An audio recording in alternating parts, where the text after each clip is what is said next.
আমি সাইফুল ইসলাম, আমার channel Saiful study পয়েন্টে সকলকে স্বাগতম জানাই। তো আজকে যে ভিডিওটি বেসিক্যালি বানানো হচ্ছে সেটা হলো আমি জু মানে কি মানে আমি চিড়িয়াখানার জন্য বলবো, ঠিক আছে? মানে আমি আমাদের ইন্ডিয়াতে কতগুলো মানে চিড়িয়াখানা আছে সেই বিষয়ে বিস্তারিত বলবো। তো ভিডিও শুরু করার পূর্বে আপনাদের কাছে একটা ছোট্ট রিকোয়েস্ট থাকলো, যারা এখন আমার ইউটিউব চ্যানেলটা সাবস্ক্রাইব করেনি চ্যানেলটা সাবস্ক্রাইব করে দেবেন, বিকজ একটা সাবস্ক্রাইবার আপনাদের কাছে মূল্যবান না হলেও আমার কাছে অত্যন্ত মূল্যবান। চলুন ভিডিও শুরু করছি। List of major zoo in India, আমাদের মানে যদি মেজর জু এর কথা বলা যেতে পারে, list of major zoo in India, list of major zoo in India, ঠিক আছে? জুও নেম কেটা আছে, নামগুলো বলবো, লোকেশন বলবো, নোটাবেল ফিচার বলবো এবং কনজারভেশন ফোকাস কি কি আছে। ওকে, যদি নাম্বার ওয়ান এর কথা বলা যায়, মাইসোর জু, সিরি চম্বর রাজেন্দ্র জুওলজিক্যাল গার্ডেন। এক নম্বর হচ্ছে মাইসোর জু, যেটা কোথায় অবস্থিত? কর্ণাটক অবস্থিত, মাইসোর সিটি এবং কর্ণাটকের মধ্যে অবস্থিত।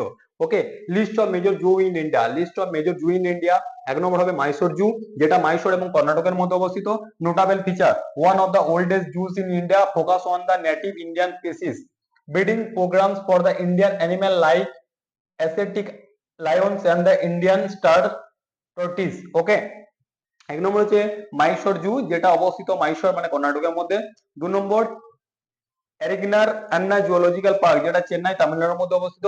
Largest zoo in India by area and রিনুয়েন্ট সাফারি পার্ক। ওকে, রিনুয়েন্ট সাফারি পার্ক। 2 নম্বর হচ্ছে যে এরিগনার আন্না এরিগনার 2 নম্বর হচ্ছে এরিগনার আন্না জুওলজিক্যাল পার্ক, যেটা চেন্নাই তামিলনাড়ুর মধ্যে অবস্থিত। Largest zoo in India by the area, মানে এরিয়ার দিক থেকে এটা সব থেকে বড় এবং বড় বড় জু মানে বড় চিড়িয়াখানা। রিইউয়েন্ট সাফারি পার্ক, রিনোয়েড রিওন্ড সাফারি পার্ক, রিনোয়েন্ট safari park. Conservation of the indigenous species rescue centre for the wildlife. 3 নম্বর হচ্ছে নন্দম জু, নন্দনম জু, নন্দ NNDA নন্দনম জু, যেটা পাটনা এবং বিহারের মধ্যে অবস্থিত। ঠিক আছে, small but important for the regional education, মানে হচ্ছে যদি এডুকেশন ক্ষেত্রে দেখা যায় স্মল মানে এটা কিন্তু আয়োজনে কিন্তু ছোট, বাট এটার মধ্যে মানে এডুকেশন যদি দেখা যায় সেটা এডুকেশনটা অনেকটা বেশি। তারপর আসবে দিল্লি জু, এটা ন্যাশনাল জুলজিক্যাল পার্ক নামে বিখ্যাত। দিল্লি জু, দিল্লি চিড়িয়াখানা, যেটা দিল্লি জুলজিক্যাল পার্ক নামে বিখ্যাত। এটা কোথায় লোকেশন? এটা লোকেশন হচ্ছে নিউ দিল্লি, এটা লোকেশন হচ্ছে নিউ দিল্লি। এক নম্বর হচ্ছে দিল্লি জু, যেটা হচ্ছে সরি, তারপরে আসবে দিল্লি জু মানে ন্যাশনাল জুওলজিক্যাল পার্ক, নিউ দিল্লির মধ্যে অবস্থিত। Houses over 100 animal across 148 specific, মানে হচ্ছে হাউসেস ওভার 1000 অ্যানিমেল, মানে এখানে মোটামুটি 1000 অ্যানিমেল আছে। অ্যাক্রস 148 স্পেসিফিক, 148টা ক্যাটাগরিতে, মানে 148টা যদি ক্যাটাগরিতে ডিভাইডেড করা যায় তাহলে 1000 কিন্তু এখানে কিন্তু অ্যানিমেল আছে। ওকে, তারপরে আসবে Alipur zoological garden, Kolkata west বেঙ্গলের মধ্যে অবস্থিত। আলিপুর জুলজিক্যাল গার্ডেন, যেটা কলকাতা ওয়েস্ট বেঙ্গলের মধ্যে অবস্থিত। Historic zoo with diverse species including white tiger, এখানে কিন্তু মানে কি বলা যায়, আলিপুর জুলজিক্যাল গার্ডেন, এটা আমাদের আলিপুর জুলজিক্যাল গার্ডেন, এটা আমাদের আলিপুরে মানে কলকাতায় অবস্থিত, Kolkata west Bengal. Historic zoo with the diverse specific including white tiger, in situ and ex situ conservation, visitor education, এখানে কিন্তু ভিজিটররা অনেক এডুকেশন করতে পারে। এখানে ইনস্টিটিউট এবং এক্সিটু, ইনস্টিটু এন্ড এক্সিটু কিন্তু করা যায়। তারপরে Indira Gandhi zoological park, Indira Gandhi zoological park, যেটা বিশাখাপত্তনম মানে অন্ধ্রপ্রদেশ অবস্থিত। তারপরে যে জুওলজিক্যাল পার্কটা আসবে সেটা হলো ইন্দিরা গান্ধী জুওলজিক্যাল পার্ক, যেটা বিশাখাপত্তনম মানে অন্ধ্রপ্রদেশ অবস্থিত। ফরেস্ট লাইক এনভায়রনমেন্টের এনিমেল, মানে এটা হলো এনভায়রনমেন্টের জন্য থাকার জন্য খুবই একটা ভালো লোকেশন। ওকে, তারপরে আসবে পদ্মরাজা নাইডু হিমালয় জুওলজিক্যাল পার্ক, যেটা দার্জিলিং ওয়েস্ট বেঙ্গলের মধ্যে অবস্থিত। Okay, Padmaraja Naidu Himalayan zoological park, যেটা দার্জিলিং ওয়েস্ট বেঙ্গলে অবস্থিত। Specialize in the Himalaya fauna. Okay, তারপরে ত্রি Thiruvananthapuram,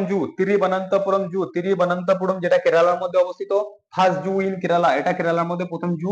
home to diverse mammals and the bird, okay, mammals এবং বার্ড। ওকে, তিরুবনন্তপুরম জু, যেটা কেরালায় অবস্থিত। First zoo in Kerala, home to diverse mammals and the birds.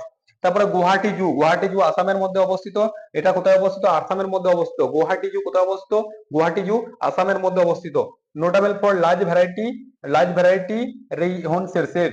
ওকে, তাহলে Van Bihar national park,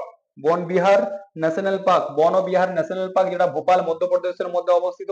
A national park with zoo features integrated, যে zoo features বন Bihar national park, যেটা ভোপাল মধ্যপ্রদেশে অবস্থিত। A national park with zoo features integrated. তারপরে Bannerghatta biological park, Bannerghatta biological park যেটা ব্যাঙ্গালোর কর্ণাটকের মধ্যে অবস্থিত, include zoo, safari park, butterfly park.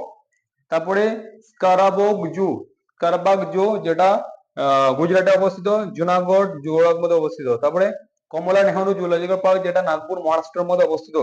আমি একবার সামারাইজ করে দিচ্ছি, ঠিক আছে, আমি একবার সামারাইজ করে দিচ্ছি যে list of major zoo is in India, আমাদের ইন্ডিয়াতে কি কি মেজর জু আছে।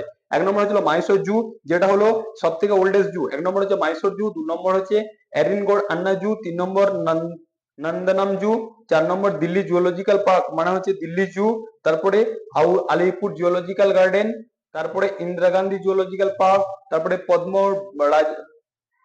Padmaja Naidu Himalayan zoological park যেটা দার্জিলিং এ অবস্থিত, তারপরে তিরুবনন্তপুরম জু যেটা কেরালায় অবস্থিত, গুয়াহাটি জু যেটা আসামে অবস্থিত, বনবিহার ন্যাশনাল পার্ক, তারপরে বান্নারঘাটা বায়োলজিক্যাল পার্ক, সাকারবাগ জু এবং কমলা নেহরু জুলজিক্যাল গার্ডেন। ঠিক আছে, এগুলো জুলজিক্যাল মধ্যে পড়বে। তো ভিডিওটি কেমন লাগলো সকলেই কমেন্টে জানান, আমি আপনাদেরকে যতটা পারবো ভিডিও দিয়ে সাহায্য করবো এবং হেল্প করবো। সকলে ভালো থাকবেন, সুস্থ থাকবেন, জয় হিন্দ।